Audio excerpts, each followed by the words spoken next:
Coming up, two world-class builders go head-to-head. We're bringing what we do, this is what we do.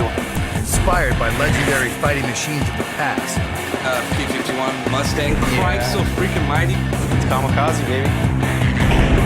To take no prisoners, fight to the finish. Sacred Steel better move out of the way.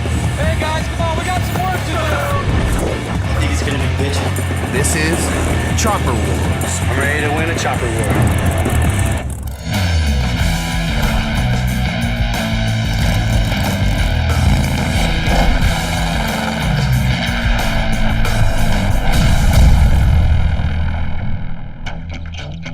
It's the calm before the storm, and two Southern Californian motorcycle builders are headed for a chopper war.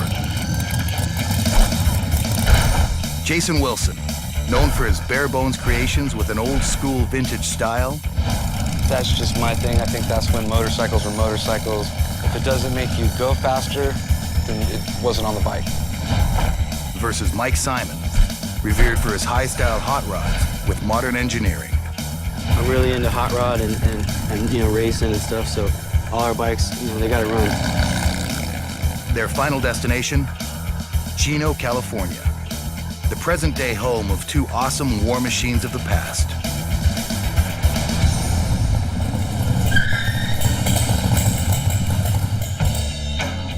Here to deliver the challenge, Baron of Biker Battles, Hugh Chopper King. Your mission today is to build two, from the ground up, custom motorcycles. Jason, your inspiration will be the American P-51 Mustang. Mike? Let me guess. Its mortal enemy, The Zero. the Japanese Zero. Oh, you're on a suicide mission, buddy. Suicide mission, all right. Let's hope history repeats itself. For you. Here are the rules. Each builder will have just 2 weeks to complete his bike, and they'll be judged on 3 criteria: performance, fit and finish, and spirit, awarded to the builder who best captures the essence of his World War II fighting machine.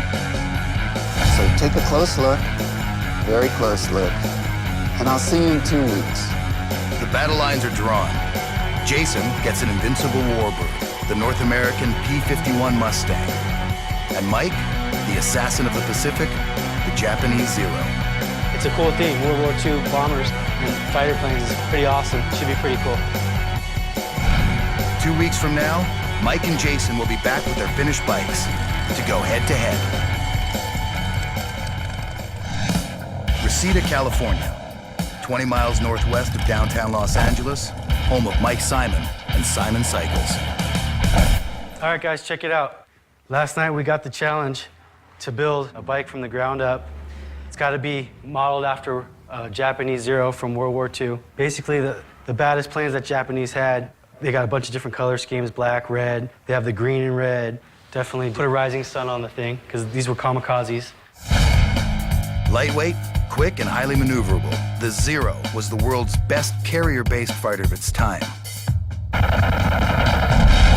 Swarms of Zeros led the attack on Pearl Harbor, clearing the way for a devastating strike against American vessels, aircraft, and personnel. And when a desperate Japan resorted to kamikaze tactics, it was Zeros, piloted by men willing to die, that plunged from the sky. Okay, so this is the frame, no stretch, 35-degree rake. It's like a I've 200. been saving this for a while. I think this is the time to pull it off the shelf and see what we can do with it. I'm thinking the pipes kind of come through these tubes. They're like the plane that has 2 big pipes on either side. We need an engine, pan head, knucklehead, something. Yeah, definitely. Whatever we can get, we need it fast. Mike's plan? To build a high-performance, high-style chopper with one-of-a-kind parts inspired by the Zero and a custom paint job taken from a kamikaze fighter. They definitely were really fast, really maneuverable fighter planes, and our bike's gonna definitely reflect that. Yeah. What do you guys think? You can do it. Yeah, we got to. It'll be tight, but we can do We it. got to get it done now, so. To try and meet the 2-week deadline, the teams will divide their time into 2 one-week phases. Phase 1, fabrication of the bike and all its parts. and Phase 2, paint and final assembly. Usually a bike takes 3 weeks just to get painted, and that's if your painter's good, So we're definitely under a lot of stress to try to get all this fabrication done in 1 week. No time to wait. We need, we got to start building today. In the world of bike building, the fabrication phase is better known as mock-up. So the cover plate now? So this is the mock-up process where we're in now, when we're actually making things and fitting them to the bike. As soon as that process is over, the bike has to be completely disassembled and taken back apart, and then sent out for paint, powder coat, and chrome, and then completely reassembled, so we're actually building the bike twice. But the grueling deadline won't be the only clock Mike's racing. My wife's about 9 months pregnant, and it's about 9 months until you have a baby, so any day. Not exactly great timing. Mike's just hoping the baby can hold off for 2 more weeks. Yeah, cool. Thanks. 30 miles east of Simon Cycles is Duarte, California, the home of Jason Wilson and Sacred Steel. Off to a late start, Jason's been up half the night researching the P51 Mustang. All right, team meeting. All right, so we're gonna be basing it on this plane specifically. A lot of aluminum, little paint, some lettering. What motor are you gonna run? It's period correct. It's gonna be period, so. And we'll go all authentic, no new Widely considered the best long-distance dogfighter of the war, the P51's excellent range, firepower, and durability made it the ideal escort for Allied bombers. And the model that Jason's focusing on has an especially distinguished past.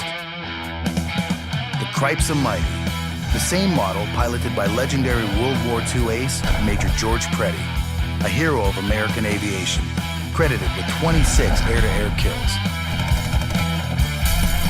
Legend has it down 6 German planes in 6 minutes. Don't get better than that. The plan is simple: to build a one-of-a-kind chopper using authentic, handmade parts, old-school engineering, and a clean line style worthy of the P51. Looks good, right? Good. Committed to staying all vintage, Jason's picked a frame he custom designed in the style of early 20th century board track racing. Period correct. But old-school parts can be hard to find, and with a tight deadline, they're already under a lot of pressure. So I got 2 weeks to put this bike together. A little bit stressed out about it, but all my friends came down to help out. Let's get everything tight, need to make a template, and then you can pull the motor out. The motor is an original 1946 knucklehead that was in pieces when Jason bought it. Been trying to put this motor together. It's been over 2 years just piecing it together. It'll get running, definitely. They're good motors. Named for the knuckle-like appearance of the rocker boxes on top of the cylinder heads, the Harley-Davidson Motor Company first introduced the knucklehead engine in 1936. The original overhead valve V-twin motorcycle engine. It set the standard for years to come. The P51 Mustang had a similar effect when it joined the Allied war effort 5 years later. Powered by a supercharged V12 engine, it was this powerful motor that helped give the Mustang the edge over enemy dogfighters. Knuckleheads are bitchin' motors. Right, sir. Take this one. We got the motor, guys. All right, on. That looks like a World War II airplane motor to me. Echoing their contrasting styles, Mike picks a panhead motor, Harley's quieter and cleaner replacement to the knucklehead back in 1948. But unlike Sacred Steel's vintage knuckle, Mike's pan is a brand new reproduction. All right, let's get the engine in. Right in. Man, that was smooth. More often than you think, sometimes we get a motor in, it just don't go in. We gotta notch the frame, do what we have to do to get the thing in. And on a build like this, we can't have any of those problems. There we go. The new engine's a perfect fit, but there's a problem. We need some wheels. They were supposed to be here at 12 o'clock. It's a little past 12 and we don't have wheels yet. So we're waiting on wheels.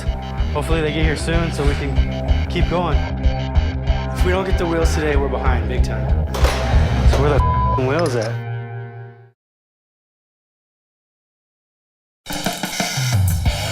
Two SoCal cycle makers